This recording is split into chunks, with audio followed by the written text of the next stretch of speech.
우리 성도님들 안녕하셨어요. 요즘 이제 팔레스타인 그 하마스가 이스라엘을 그 무장 세력들이 하마스 무장 세력들이 이스라엘을 공격함으로 말미암아 많은 사람들이 죽음을 당했죠. 그 일로 말미암아 지금 무려 12일째 계속해서 전쟁이 일어나고 있습니다. 그리고 이 전쟁이 언제 끝날지 전혀 예측할 수 없는 이와 같은 전쟁으로 치닫고 있는 것입니다. 그래서 오늘은 이스라엘과 팔레스타인의 이 갈등의 그 역사를 상고를 해보도록 하겠습니다. 특별히 이와 같은 문제를 이제 살펴보려고 하는 것은 성경에서 과연 이스라엘과 팔레스타인 이 두 국가 내지는 두 세력은 어떤 관련이 있어서 이렇게 철천지 원수처럼 아주 오랜 세월 동안 죽이고 죽이는 이와 같은 관계가 있는가, 이런 부분들을 저뿐만 아니라 우리 성도들도 좀 자세하게 알고 계시면은 대단히 정말로 유용하다.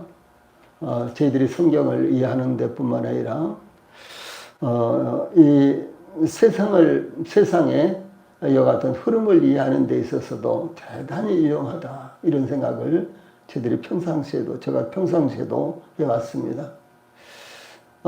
이런 문제를 오늘 저녁에 다 이야기는 할 수 없는데 큰 줄거리만, 왜 이렇게 분쟁이 격화되고 있는가, 그리고 이 분쟁이 왜 그렇게 끝나지 않고 있는가, 이런 문제에 대해서요, 그 줄거리만 제가 좀 설명을 해드리려고 합니다. 그래서 이스라엘, 팔레스타인 갈등의 역사라는 이런 주제로 말씀을 전해드리겠습니다.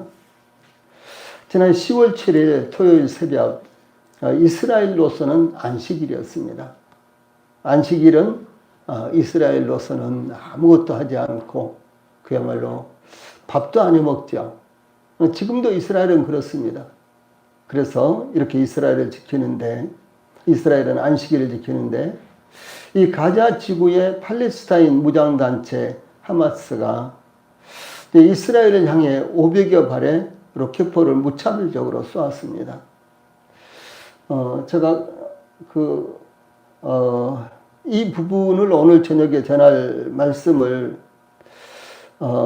준비를 하는데 정말 시간이 많이 걸렸어요. 그래서 지금 직전까지 PPT를 했는데 이 사진을 지도 사진을 여기다가 옮겨온다는 것이 그렇게 하지 못했어요. 이따가 한번 사진을 보여드리든지 이렇게 하겠습니다. 그래서 이스라엘을 향해서 5천여 발의 로켓포를 무차별적으로 쏘아댔다라는 건 뉴스에 다 들으셨죠. 그로 말미암아 이 수백여 명의 무장 대원들이 지상과 공중으로 이스라엘을 침공해서 1천여 명 이상의 사망자가 발생을 했고, 약 120여 명의 인질들을 끌고 가는데 그 인질들의 수도 그것이 정확하지 못하고, 어떤 매스컴에서는 150명, 또 어떤 매스컴에서는 250명, 이렇게 종잡을 수 없을 정도로 아직도 12일이나 지났는데, 그런데도 불구하고 아직도 이렇게 사람들이 아직도 이 인질이 몇 명인지 정확하게 알 수가 없습니다. 그래서 이 전쟁 발발 12일 차인 오늘 아침 뉴스에는 양측의 사망자가 이 4,500명을 넘어섰다, 이렇게 전해지고 있습니다. 양측의 사망자, 12일 동안의 이 전쟁인데 양측의 사망자가 4,500명을 넘어섰어요. 특히 이스라엘 남부 레임 키부츠에서 개최된 음악 축제는 유대 명절 초막절, 지금 초막절이었어요. 그런데 이 초막절 수코트를 축하하기 위해서 지난 6일 오후 11시부터 밤에 열렸는데 이스라엘 젊은이 수천 명과 많은 외국인들이 참석한 것으로 알려졌는데 행사장 근처에서 발견된 시체가 269 그리고 실종자가 500명에 이르렀습니다. 그렇다면 이 500명 정도가 납치됐는지도 모른다는 것이죠. 그래서 정확한 인원, 이 납치된 인원이 몇 명인지 정확하게 알 수가 없습니다. 네, 이스라엘은 곧바로 가자 지구에 약 6천 발의 미사일과 폭탄을 쏟아부어서 1,000명 이상의 사망자가 발생했는데 지금은 수천 명의 사망자가 이릅니다. 그래서 약 이스라엘의 발표로서는 4,000개의 공격 목표를 파괴했다고 발표했습니다. 그래서 도시가 완전히 폐허가 되어버렸습니다. 도시가 어디 들어가서 살 곳이 없을 정도로 이 폭탄을 맞은 지역은 완전히 파괴가 되어버렸는데 6,000발의 미사일과 폭탄을 맞았으니까 이제 얼마나 많은 지역이 파괴가 됐겠습니까? 그래서 하마스는 이스라엘의 공격으로 1,500명의 사망자가 발생했고 수천 명의 부상자가 발생했다고 이렇게 발표를 하는데 어제는 이스라엘이 가자지구에 있는 이 병원을 폭격을 해가지고 그 병원에서만 500명이 사망자가 나왔다. 지금 이렇게 전해지고 있습니다. 근데 이스라엘과 팔레스타인의 갈등은 약 80년이나 계속되고 있는데 우리는 이스라엘에 대해서 많은 관심을 갖고 있기 때문에 이스라엘과 팔레스타인의 갈등의 역사를 살펴보므로 이 성경의 예언이 또 어떻게 이루어지고 있는지, 이 해묵은 갈등이 왜 이렇게 풀리지 않는지 이런 부분에서 우리가 참고를 하려고 합니다. 그러면 이 팔레스타인은 과연 누구일까요? 어떤 이들은 블레셋 사람들이라고 이렇게 이야기해요. 그런데 블레셋하고 전혀 다릅니다. 대체적으로 기독교인들이 그냥 그 블레셋 사람들 아니냐 이렇게 이야기를 해요. 그런데 블레셋은 다윗 시대에 완전히 해체가 됐습니다. 다윗 시대에. 근데 소수의 남은 사람들도 블레셋 사람들은 이제 이스라엘의 왕국 시대에 완전히 사라져 버렸어요. 예. 그래서 이스라엘이 망하기 전에 블레셋은 완전히 자취를 갖췄습니다. 그래서 블레셋이 아니에요. 전혀 블레셋과 상관이 없는 이와 같은 민족이 팔레스타인입니다.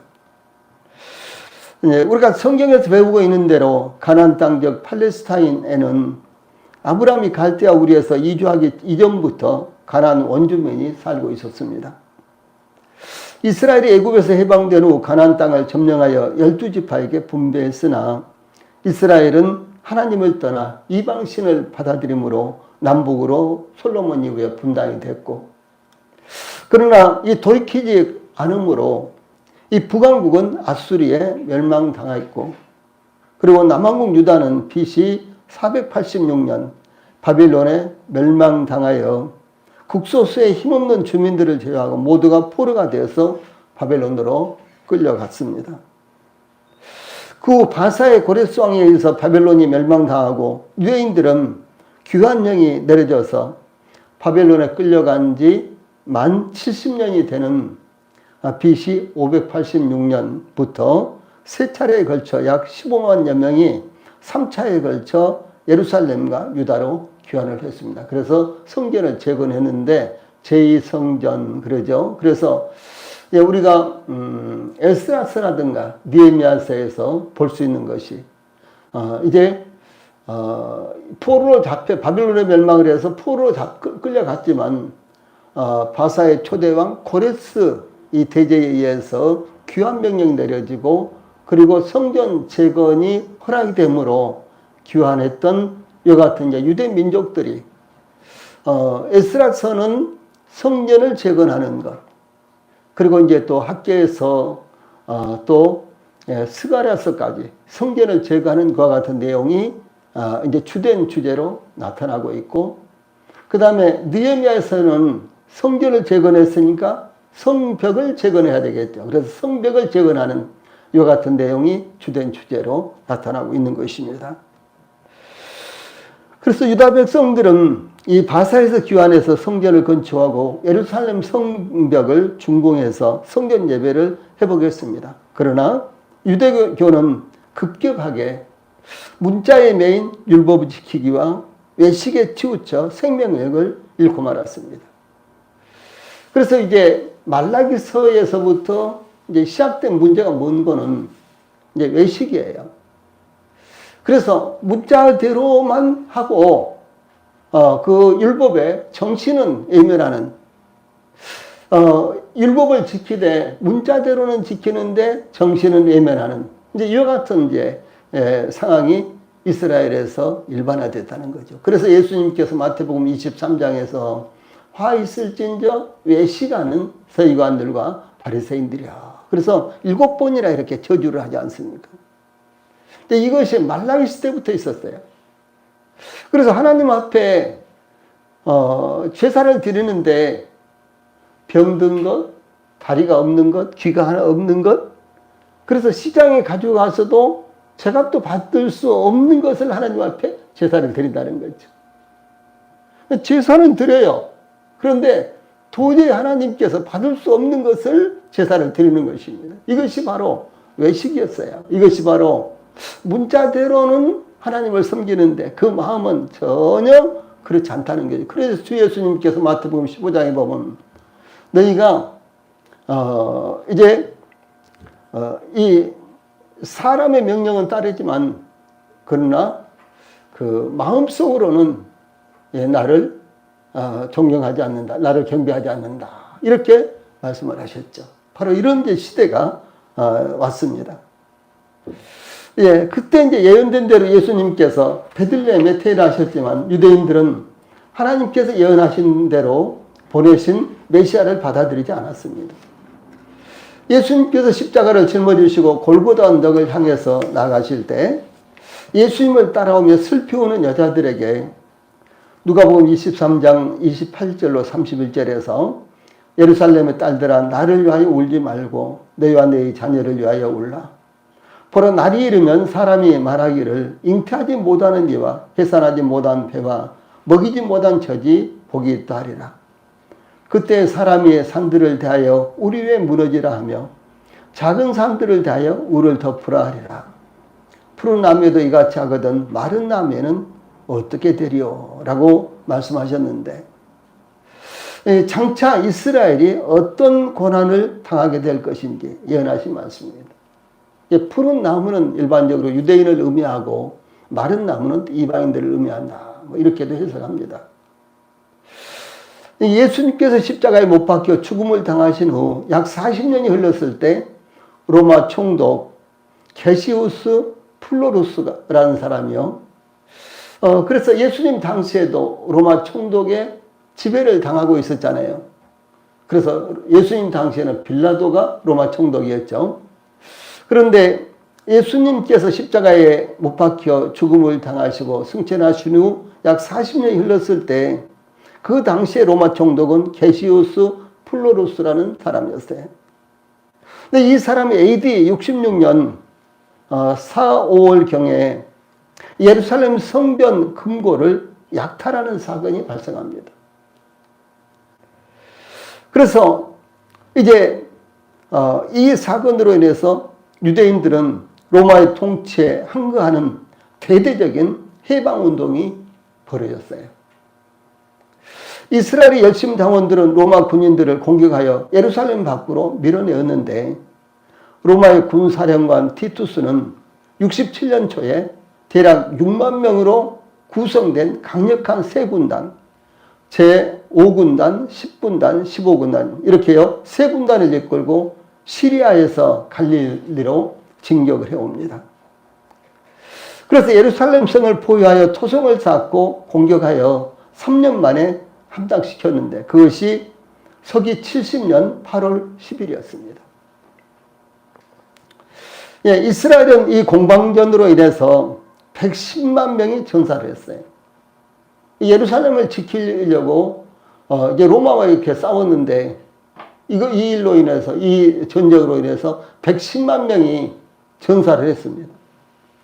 그리고 9만 7천 명이 포로가 되어 끌려갔습니다. 보통 10만 명이 끌려갔다 이렇게 이야기합니다. 예수님께서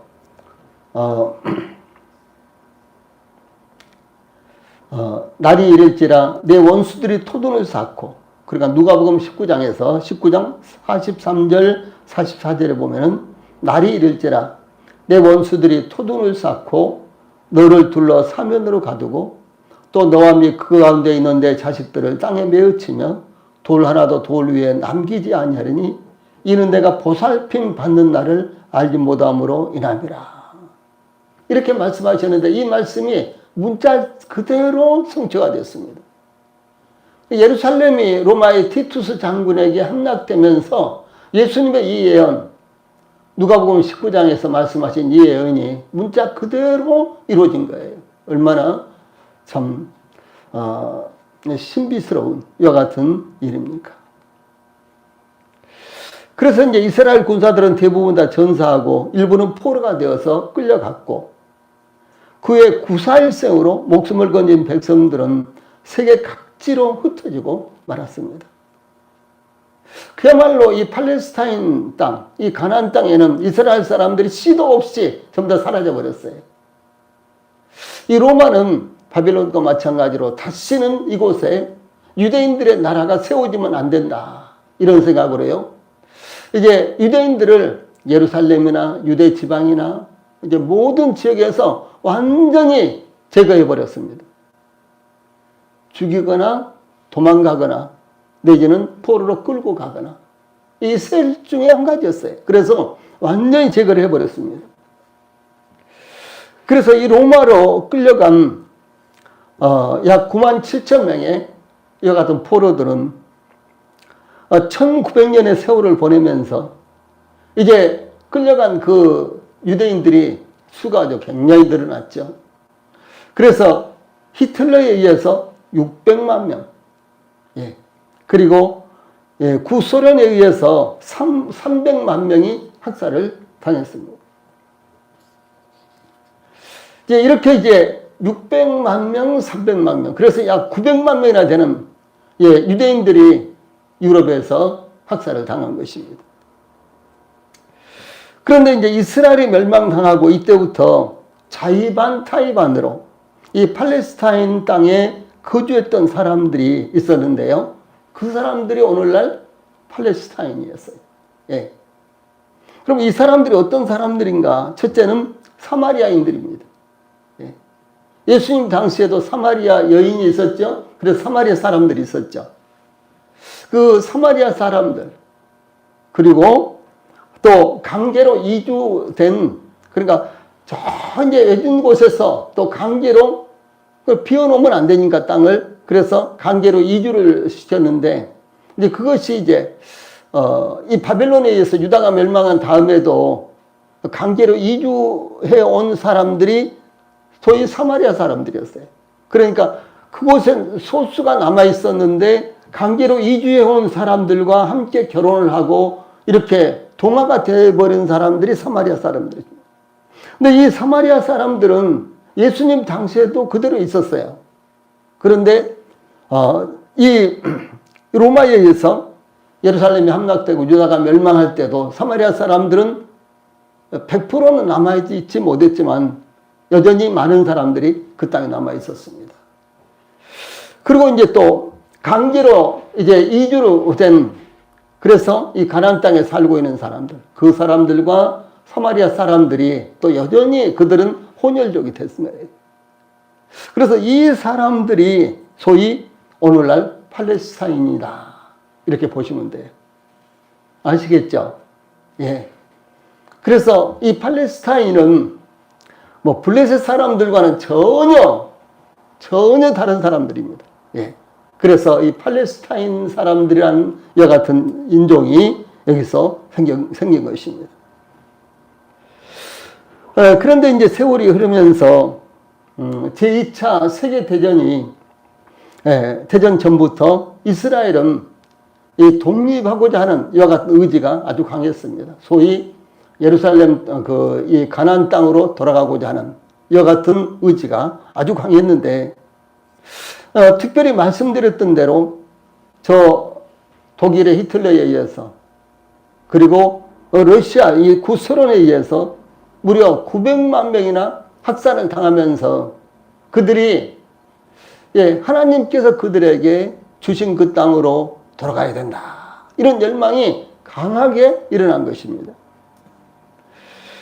그래서 이제 유대인들은 이렇게 학살을 당하면서 이제 19세기의 말부터 시온주의, 즉 팔레스타인으로의 귀환 운동이 일어나는데, 오스트리아에서 테오도르 헤르칠이라는 이와 같은 사람이요, 1897년 8월 29일 스위스 바젤에서 최초의 세계 시온주의 대회를 소집하고 팔레스타인에 이제 이스라엘을 공국해야 된다라고 하는 이와 같은 계획을 발표했습니다. 이 사람은 오스트리아 언론이었어요. 기자였어요. 그런데 이 사람이 이제 이런 이제 계획을 발표하고 많은 사람들을 교합을 했습니다. 그래서 이제 시온주의라는 것이 이제 이렇게 시작이 됐는데, 시온주의는 이제 이스라엘 땅을 회복해야 된다, 그런 거예요. 그래, 가나안 땅에 가서 팔레스타인 가서 이스라엘을 회복해야 된다. 이것이 소위 시온주의입니다. 그래서 시온주의는 전 세계에 흩어진 유대인들이 이 시온, 그러니까 성서적인 의미로는 예루살렘이죠. 시온으로 돌아가 국가를 세우자라고 하는 이와 같은 운동입니다.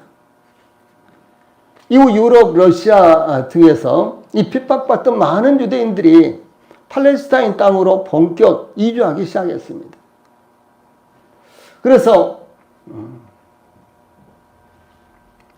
이 팔레스타인 위임 통치령으로 제1차 세계대전 이후에 오스만 제국령 시리아에서 분리되어서 영국에서 할당된 국제연맹의 위임 통치령으로 1920년부터 1946년까지 영국이 소위 팔레스타인 땅을 다스리게 됩니다. 세계사에 보면 오스만 제국이라는 게 나오죠. 오스만 제국은 지금 투르키에 거의 곧 터키입니다. 그런데 이제 이때 이 투르키에는 이 오스만 제국이라는 것을 건설하고요. 소위 중동과 그 다음에 이 동유럽 많은 지역을 이들이 지배하고 있었습니다. 굉장히 큰 나라였죠.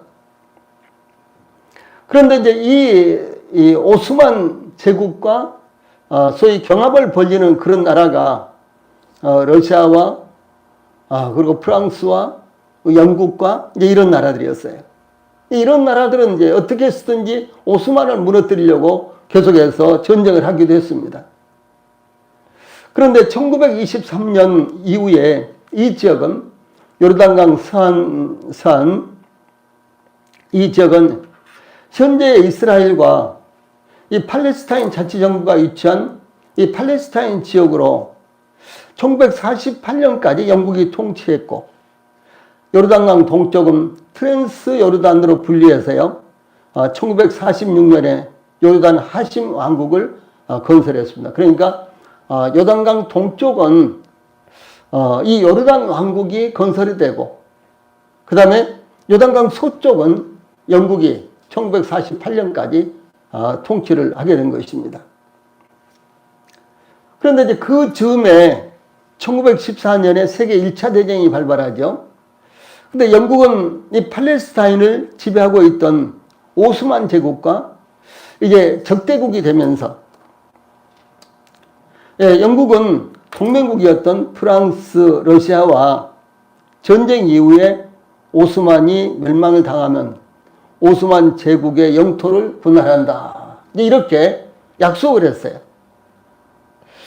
그런데 이런 비밀협정을 체결했는데, 이 비밀협정에 의해서 팔레스타인 일대는 영국의 관할로 이제 들어오는 것이 계획이 됐는데, 그런데 영국의 힘으로서는 도저히 이 오스만 제국을 물리칠 수가 없었어요. 그래서 이제 두 가지 이와 같은 협정이 체결이 되는데, 그 중에 하나가 1917년 영국 예무장관 벨푸어가 유대인들의 지원을 받기 위해서 유태계 금융재벌 로스차일드 백작에게 서한을 보냅니다. 이 로스차일드 백작은 대단한 이 재력을 가진 사람이에요. 그래서 한 나라를 좌우할 정도로, 그러니까 영국을 좌우할 정도의 그런 재력을 가진 사람이었습니다. 이 사람은 당연히 유태계였어요. 이 사람에게 이제 서한을 보내서 여기 있는 대로요, 국왕 폐하의 정부는 팔레스타인의 유대인의 본국 설립을 긍정적으로 여기며 이 목표 실현이 가능하도록 최선의 노력을 기울일 것입니다.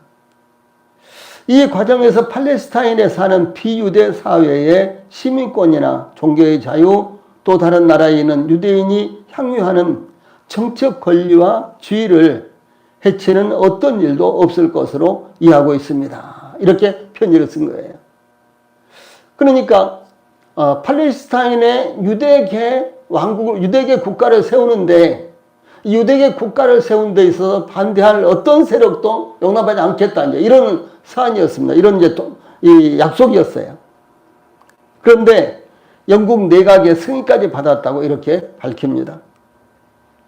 이 소식이 전해지자 동맹국들, 뭐 프랑스라든가 러시아라든가 이런 나라들은 뒤지지 않기 위해서 앞다퉈서 팔레스타인의 유대 국가가 세워지는 것을 지지한다고 발표를 합니다.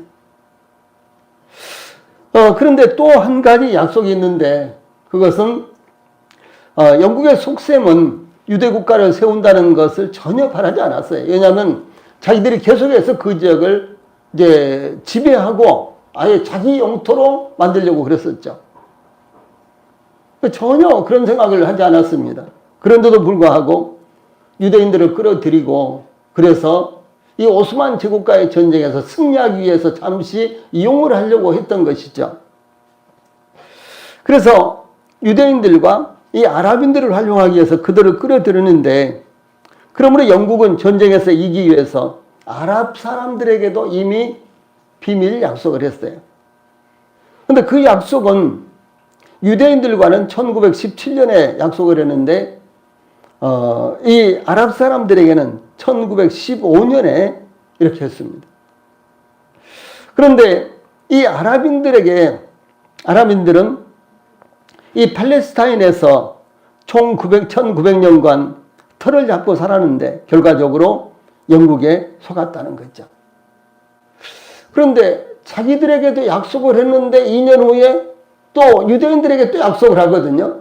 그럼 이건 뭐예요? 우리한테 약속한 거 이건 다 거짓말이구나. 이 사람들이 우리 속였구나. 이렇게 이제 생각을 하게 된다는 거죠.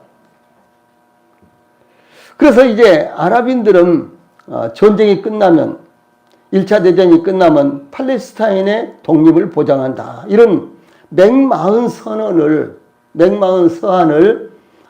이제 영국이 했거든요. 그런데 이제 중요한 것은 이 아랍인들에게 약속했던 당사자인 맥마흔이란 사람이요, 고등 판무관이었어요. 그러면 예무상 밑에 있는 사람이에요. 예무부 장관 밑에 있는 사람입니다. 그러니까 누가 더 권위가 있는 거예요? 예, 유대인들에게 약속했던 이 벨푸어 장관이 더 권위가 있고, 아랍인들에게 약속했던 맥마흔이라는 이 고등 판무관은 더 권위가 없는 사람이었어요. 그리고 이 맥마흔에게 약속을 했는데 2년 후에 유대인들에게 예무장관이 약속을 했기 때문에 여기서 이 아랍 사람들은, 이 팔레스타인에 사는 아랍 사람들, 그의 이제 아랍 사람들은 우리가 영국에 속았다, 이렇게 생각을 하게 된 것입니다. 그래서 이제 10여 차례나 영국은 아니다, 아랍과도 그 약속을 지키겠다, 이렇게 했지만, 그러나 그 약속대로 지켜지지 않았습니다. 당연히 지켜지지 않았죠. 왜냐하면 영국은 아예 처음부터 유대인에게도 아랍 사람들에게도 그들의 나라를 세워줄 생각은 아예 없었거든요.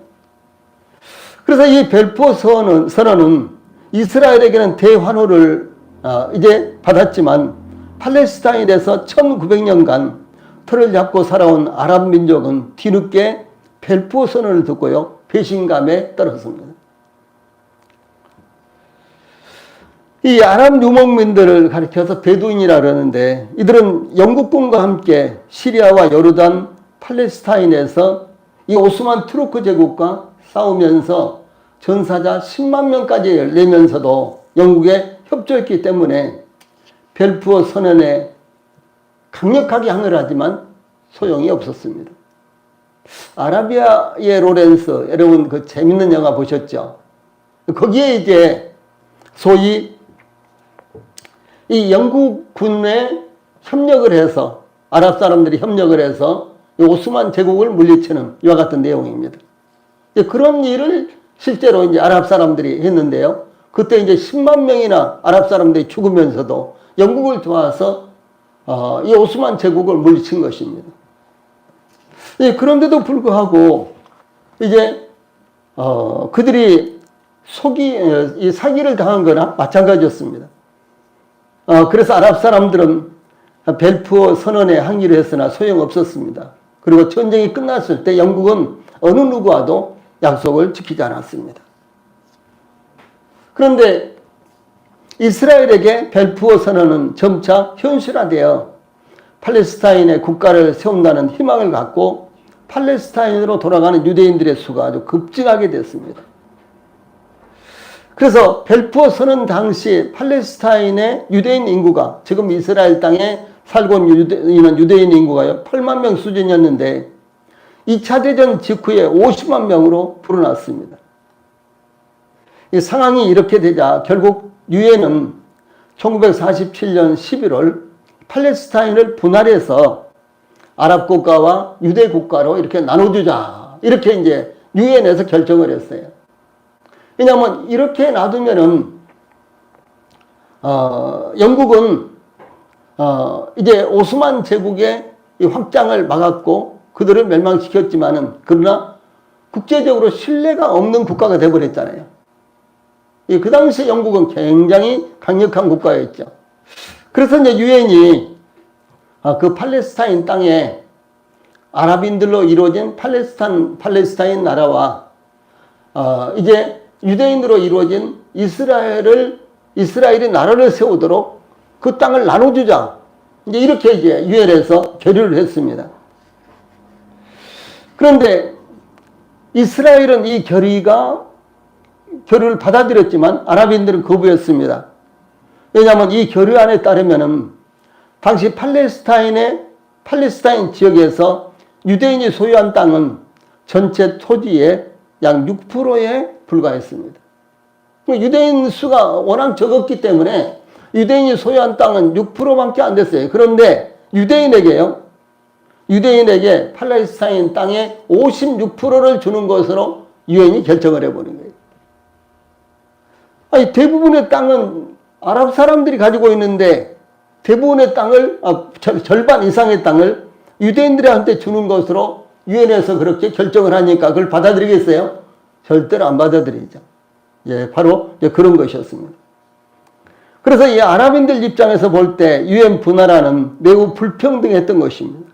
그러므로 유엔의 분할안으로 이스라엘 땅으로 규정된 지역에서도 아랍인들은 떠나지 않았고 이스라엘은 군사작전 등으로 그 아랍인들을 이제 밀어내고 추방하기 시작한 것입니다.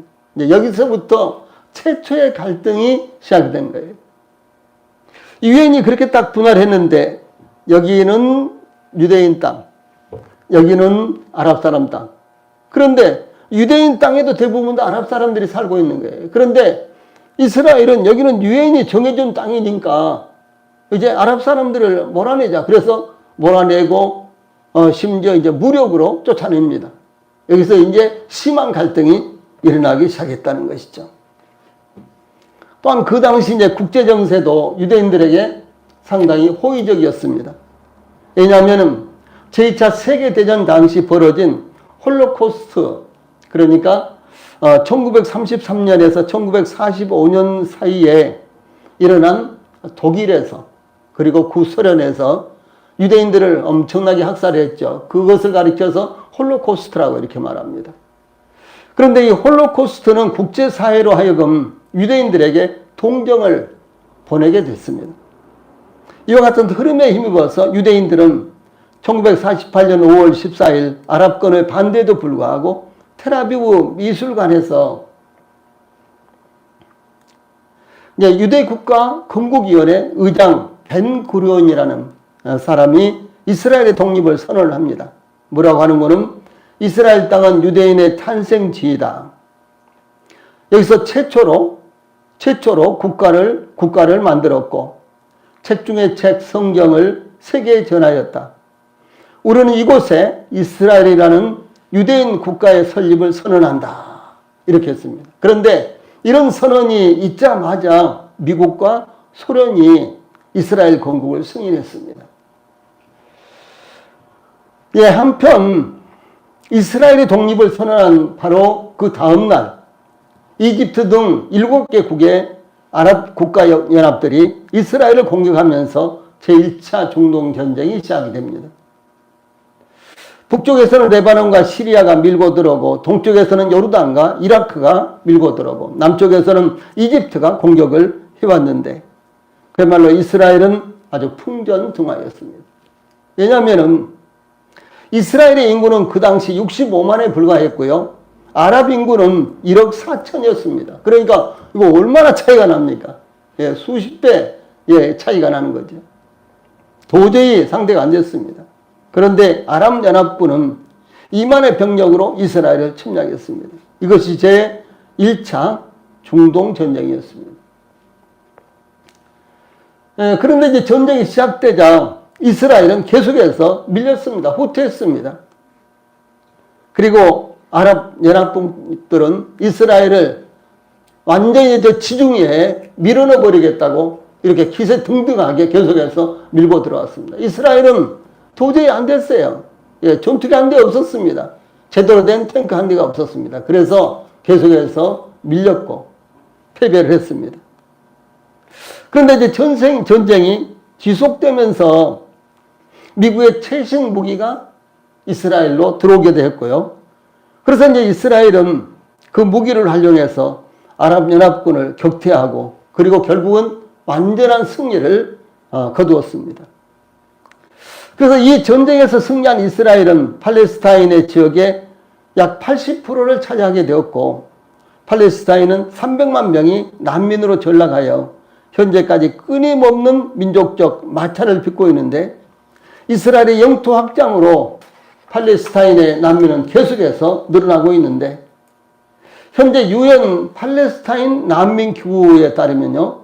가자지구와 요르단강 서안, 요르단, 시리아, 레바논 등에 흩어져 있는 팔레스타인 난민은 현재 530명이나 된다고 합니다. 그리고 530명이 530만 명이나 되는데 이 530만 명이 이제 자기들이 태어나서 자란 곳으로 돌아가지 못하고 지금 난민 신세가 되어 있는 거예요. 이후 이스라엘은 주변 아랍국들과 1973년까지 세 차례 더 중동 전쟁을 치르죠. 그러니까 1차, 2차, 3차, 4차 중동 전쟁을 치르고요. 이 작은 그야말로 그 국가 대 국가의 전쟁까지 하면은요, 6, 7차까지 전쟁이 일어납니다. 그런데 아랍 사람들과 이스라엘의 이 전면전은 4차까지 일어났습니다. 그러면서 중동 전쟁을 계속해서 치르면서요, 이스라엘은 점점 더 막강한 군사력을 과시하고 그리고 이제 영토를 더 많이 확보하게 됩니다. 그래서 이 4차에 걸친 중동 전쟁의 결과로 오늘날과 같은 이스라엘과 팔레스타인, 이스라엘과 이집트, 이스라엘과 시리아와 레바논의 국경이 그어졌습니다. 그런데 이 국경이 이렇게 그어졌지만 이스라엘도 마찬가지고 아랍 사람들도 마찬가지고 그 국경선을 인정을 하지 않습니다. 시리아도 골란고원을 내놔라. 이렇게 하고요. 이집트도 역시 이집트 땅을 이스라엘이 시나이 반도까지 완전히 장악했는데, 수에즈우라 있는 데까지 완전히 장악을 했는데, 대부분 다 이제 이집트와 평화조약을 체결하면서 다 물려줬습니다. 그러나 일부를 아직도 안 물려주고 있는데 그것까지 내놔라. 이렇게 하는 거죠. 그래서 이 국경선을 어떤 나라도 인정을 하지 않습니다. 그럼 어떻게 되겠습니까? 분쟁의 소지가 있는 거죠. 오늘날 이 동남아 국가들과 이 중국과의 관계를 보면 중국은 한도 끝도 없이 자기 땅이라고 이렇게 하기 위해서요. 예, 보이지도 않는 바닷속에 있는 소위 암초를 그것을 거기다가 계속해서 콘크리트를 부어가지고 크게 이렇게 섬처럼 만들어가지고 여기까지 우리 땅이다. 그래 여기서부터 200해리가 우리 땅이다. 이렇게 이제 우리 바다다. 이렇게 하면서 한도 끝도 없이 그 야욕에 빠져 있습니다. 이런 식인 거예요. 네. 네, 팔레스타인을 좀 더 자세히 살펴보면요. 이 팔레스타인이라는 지명은 고대 그리스의 역자가 헤로도투스 혹은 헤로도토스라는 사람이 있었는데 그의 기록에서 이 페니키아 이남에서 이집트 이북에 이르는 지역을 의미하고 그러니까 지금의 이스라엘 땅, 그 땅을 가리켜서 이 헤로도토스라는 사람이 팔레스타인이라고 제일 처음에 이렇게 불렀어요. 그래서 이 로마 제국에서도 이 지역에 팔레스티나 속주를 건설했습니다. 팔레스타인 지역에 전통적으로 거주해오던 주민들을 호칭하는 칭호로 순위파 무슬림이 다수이기는 하지만 기독교를 믿는 팔레스타인인들도 적지 않고요. 그리고 그 기독교들도 아주 다양한 종파에 속해 있습니다. 그리고 중동의 기독교인들 보면요. 뭐 천주교인지 루터교인지 도대체 아주 이상스러운 막 가운들을 입고 머리 장식들을 하고 이런 모습을 쉽게 볼 수가 있습니다. 그래서 저희들이 성경에서 이렇게 보는 교회와는 상당히 차이가 있는 이런 이제 교회들을 형성하고 있습니다. 이 팔레스타인인은 오늘날 사마리아인과 가장 혈연적으로 가까운 민족으로 언어적 관점으로는 아랍인들로 분류하지만요. 생물학적 관점에서는 히브리 계통의 민족으로 분류를 합니다. 그러니까 이스라엘과 피가 거의 같아요. 왜냐하면 사마리아 사람이니까. 그래서 이 사마리아 사람하고 또 이족민들이 이민 와가지고 합해진 이와 같은 혈통들이기 때문에 이스라엘과 아주 유사한 혈피를 가지고 있습니다. 1948년 이스라엘 독립을 한 후에 팔레스타인 상당수가 고향을 떠나 해외 각지로 이주했고요. 이로 인해서 오늘날 전 세계 팔레스타인인 인구의 절반 가까이는 팔레스타인과 이스라엘의 그 밖의 지역에 거주하고 있습니다. 이 팔레스타인 기독교인들은 가자 지구에도 소수 거주하지만 절대 다수는 서한 지구에 거주하고 있는데 베들레헴의 주민 상당수가 기독교인들입니다. 물론 이 팔레스타인 인구의 대다수는 무슬림입니다. 그러니까 이스라엘 지도를 보면은 저 이집트와 그리고 지중해 쪽으로 조그만 그 길이가 약 19km 정도 되고요. 그 정도 조그만 이와 같은 지역이 있는데 거기가 가자 지구입니다. 그리고 지도를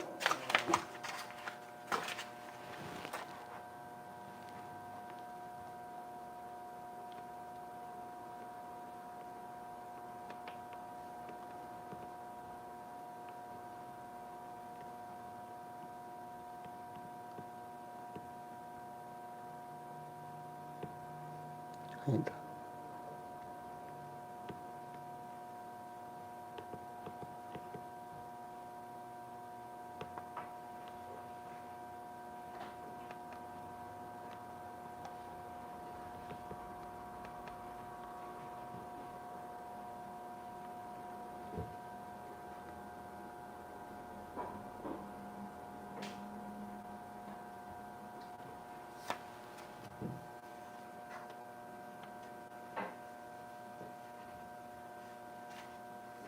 예, 여기 이 하얀 부분이 이스라엘입니다. 여기 하얀, 여기서부터 이렇게. 그리고 이제 여기가 지중해예요. 여기가. 그리고 현재 이제 그 전쟁이 발발한 데가 이 가자라 그랬죠. 이 가자 지구입니다. 예. 아주 조그만, 이 이스라엘 전체가요, 우리나라의 10분의 1밖에 안 됩니다. 그럼 경상북도, 뭐 강원도 정도, 경상북도나 강원도 정도밖에 안 돼. 우리나라 10분의 1밖에 안 됩니다. 이스라엘 전체가. 그런데 그 중에서 이 가자지구, 여기에서 지금 전쟁이 일어나고 있고요. 그 다음에 이 요르단 서안이라고 보통 하는데, 요르단 서안 지구가 바로 이곳입니다. 이곳. 그러니까 이 팔레스타인은 여기하고 이렇게 떨어져 있어요. 예. 그런데 이제 이 가자 지구에 있는 이 하마스는 아주 강경파입니다. 그래서 잠시 후에 말씀드리겠습니다만 이 하마스는 아주 강경파고요. 그 다음에 이쪽에 있는 이 팔레스타인은 이 파다라는 여 같은 정당이 다스리고 있는데 여기는 아주 온건파입니다. 그래서 이스라엘과 서로 화해해서 이 국경이 이렇게 있어도 서로 왔다 갔다 하고, 그리고 이제 예루살렘도 절반 동쪽하고 서쪽, 그래서 반은 팔레스타인 거고 반은 이스라엘 겁니다. 그리고 이제 여기쯤 베들레헴이 있는데,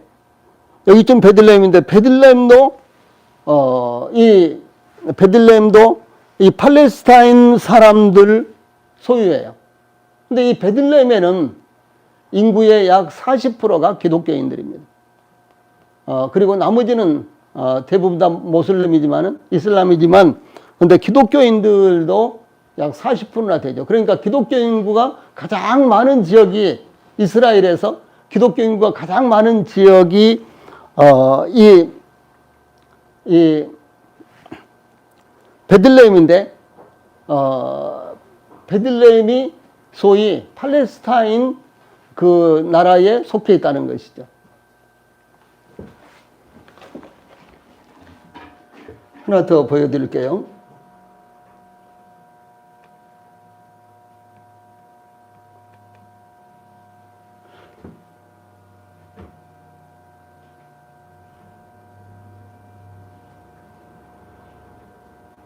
예, 이 지도가 이제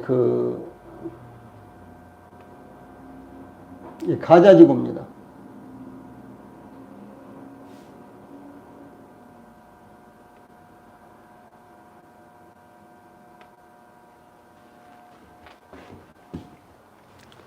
예.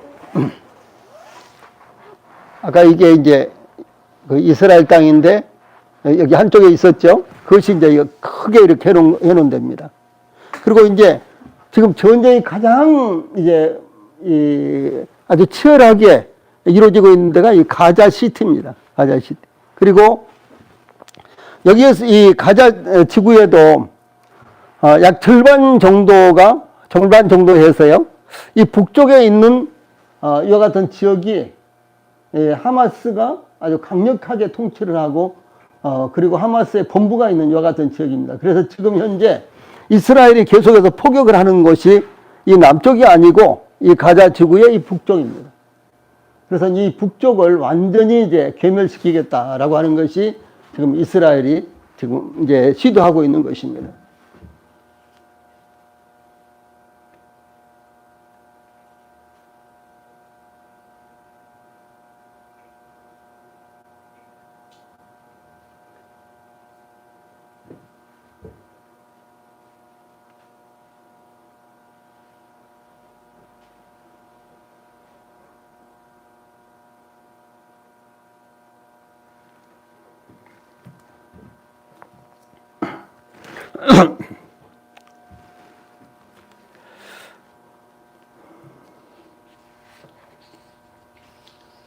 자, 그리고 이제 여기 조금 전에 말씀드렸던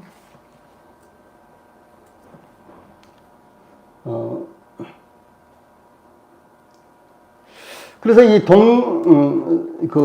예루살렘에 있었던 이 가자 지구 말고 그 팔레스타인 이제 요르단 이제 서안이라고 하는 그와 같은 지역에 이 지역은 이스라엘과 아주 가깝게 이렇게 지냅니다. 예, 가끔 이제 예루살렘 때문에 뭐 거기서 시위가 일어나고 또 총격동도 일어나고 가끔 그렇게 합니다만은 아주 부분적인 것이고 전체적으로는 이스라엘과 좋게 지냅니다. 근데 이스라엘이 이제 독립하면서 1948년이죠. 그래서 이스라엘과 팔레스타인 사이에는 아주 그치지 않은 갈등이 계속되고 있죠. 그런데 이제 이스라엘과 팔레스타인들 사이에 약 45년간의 대립이 이어지다가 아마 기억하시는 분들도 계실 거예요. 야세르 아라파트라는 사람이 소위 이제 이 팔레스타인을 장악하게 됩니다. 정권을 잡게 되는 거예요. 그래서 이 사람이 정권을 잡기 전에는 굉장히 아주 그야말로 아주 강경파다 이렇게 이야기를 했는데, 그래서 정권을 딱 잡고 나서 이 무력으로는 이스라엘과 팔레스타인 문제를 도저히 해결할 수가 없다, 이런 생각을 가진 사람이에요. 예, 그래서 결국은 이제 미국이 중재를 하는데, 미국의 소위 클린턴 대통령 때, 그 클린턴 대통령이 중재를 하죠. 예, 그래서 뭐 또 꺼져버리네. 예, 아니 배터리 전화. 이걸 스위치를 누르지 않았다. 아이고 참 정신머리다. 그래서 이제 지금 없어도 될 거예요 이제. 그런데 이 아라파트가 이스라엘과 팔레스타인 자치를 합의를 해서 1993년에 자치정부를 세웠습니다. 이 팔레스타인 정당의 하나인 이 파타의 지도자인 아라파트는 이 첫 번째 국가 수반이며 팔레스타인의 자치를 평화적으로 해결한 공로를 인정을 받아서 그때 노벨 평화상까지도 수상하게 되는 거예요. 그런데 이제 문제는 아라파트가 좀 일찍 죽었어요. 근데 그 아라파트가 죽자 이 하마스가 소위 자치정부를 이제 세울 수 있도록 총선에서 승리를 해버립니다. 예, 그때부터 이제 이스라엘은 또 경랑으로 이제 떨어지는 것입니다. 이 하마스는 이슬람 저항운동 혹은 팔레스타인 이슬람 저항운동 이런 의미입니다. 하마스라는 말이요. 그래서 그 가운데 글자만 딱딱 떼가지고 이제 하마스 이렇게 부르는 건데, 그래서 이제 1987년 이 팔레스타인들이 이스라엘의 압제에 반항하는 대대적인 봉기가 일어나는데, 그것을 가리켜서 1차 인티파다 이렇게 이야기합니다. 인티파다는 팔레스타인들이 이스라엘을 반대해서 봉기를 일으키는 것, 이것을 가리켜서 인티파다라고 합니다. 그러자 이제 이집트의 무슬림 형제단에 팔레스타인 지부가 떨어져 나와서 아흐메드 야신이라는 사람이 설립한 정치 조직이 되었는데, 하마스는 이스라엘을 대상으로 무장 투쟁을 벌이고 있는 이 팔레스타인 정당이요, 무장단체, 즉 테러단체입니다. 그래서 이제 이 자유민주주의 국가에서는 이 하마스를 소위 테러단체로 이렇게 규정하고 어떤 정당, 정치적인 정당이라고 이렇게 받아들이지 않습니다. 그래서 이 하마스는 이번에 5천여 발의 로켓포를 쏘아서 이번 전쟁을 일으킨 이와 같은 장본인들이고요. 또 민간인들을 급습해서 수백 명을 살해한 장본인들입니다. 이스라엘 정부가 동예루살렘 이런 지역에 이제 이 점령한 지역에다가 소위 이 유대인 정착촌을 건설합니다. 뉴스에 유대인 정착촌을 건설했는데 어쩌고저쩌고 아마 이런 이야기가 하도 오랫동안 나오기 때문에 혹시 들어본 적이 있을 겁니다. 그런데 이 유대인 정착촌을요, 약 220여 곳에 이렇게 세웠어요. 그리고 약 53명가량의 유대인들을 이주시켜서 그 정착촌에 살게 하는 것입니다. 그런데 여기에서 계속해서 이제 문제가 일어나고 있습니다. 그리고 이제 거기에서 문제가 일어나니까 이스라엘은 이 팔레스타인과 이스라엘 사이에 소위 약 8m 정도의 분리장벽을 설치를 했는데 그것이 길이가 770km나 됩니다.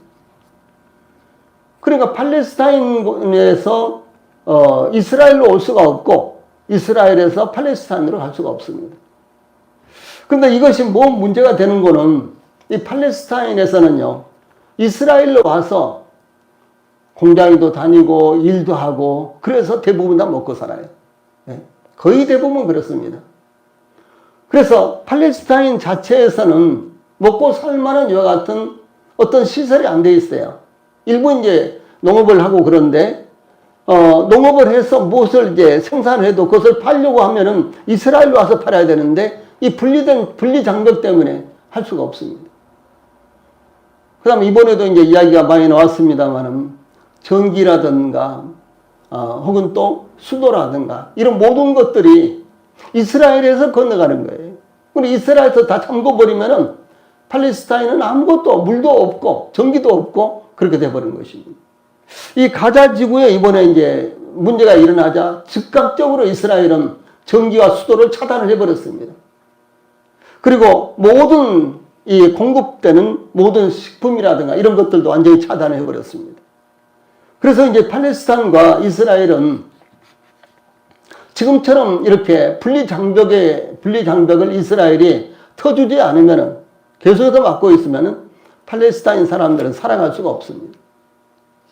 특별히 가자 지구는 약 210만 명, 230만 명 정도 이렇게도 나오는데 약 210만 명에서 30만 명의 사람들이 사는데 거기는 거의 대부분 사람들이 자유진영이라든가 이런 데서 지원을 해주지 않으면 생활이 안 되는 거예요. 그래서 이제 유엔을 비롯해서 세계 많은 나라들이 계속해서 쌀도 갖다 주고 기름도 갖다 주고 이렇게 해서 이제 그들에게 공급을 해줘야지만 그들이 살아나갈 수가 있는 그런 지역입니다. 근데 12일 동안이나 완전히 이제 국경이 막혀버리니까 어떻게 되겠습니까? 아주 살아간다는 것이 지금 도저히 물이 12일 동안 안 나오면 어떻게 되겠어요? 전기가 10일 동안 안 들어오면 어떻게 되겠습니까? 살아간다는 것이 그야말로 아주 막막한 이와 같은 상황 가운데 있습니다. 예, 그런데도 불구하고 팔레스타인과 이스라엘인들은 서로 물러서지 않습니다. 유다라는 이와 같은 책이 있는데 아주 유명한 책입니다. 거기에 이렇게 되어 있어요. 이건 팔레스타인 사람들이 생각하는 겁니다. 그리고 그들이 왜 우리를 사랑하겠어요? 갑자기 다른 행성에서 온 것처럼 낯선 자들이 나타나서 자기들의 땅과 토지를, 농토와 마을과 도시를, 조상들의 묘지와 자식들이 물려받은 유산을 탈취해 갔는데 아랍인들은 있는 힘을 다해서 거기에 반대할 권리조차 없다고 생각하신 이유가 도대체 뭡니까? 우리는 그저 이 땅에 집을 짓고 정착하려고 왔을 뿐이라고, 우리의 날들을 옛적같이 새롭게 할 뿐이라고, 우리 조상들로부터 내려오는 유산을 상속하려고 왔을 뿐이라고, 기타 등등 말하지만 이 세상에 갑자기 외국인 수십만 명이 밀려드는 것을 두 팔 벌리고 환영할 민족이 하나라도 있겠습니까? 그리고 나서 또 외국인 수백만 명이 멀리서부터 날아와서 자기들이 가져온 거룩한 책에 따르면 이 땅이 자기들 소유라고 이상한 주장을 해 된다면요. 이 팔레스타인 사람들의 생각이에요. 이제 또 이런 말도 있습니다. 이 친구야, 한 여자를 사랑하는 두 명의 사내나 한 땅을 놓고 소유권을 주장하는 두 민족은 커피를 강물만큼 나누어 마신다고 해도 그 강은 그들의 미움을 끌 수 없고 많은 물로도 그것을 씻어낼 수 없다네. 이와 같이 이스라엘과 팔레스타인은 아주 해결하기가 어려운 해묵은 갈등과 미움을 서로 갖고 있는 것입니다. 예, 기도하시고 마치겠습니다.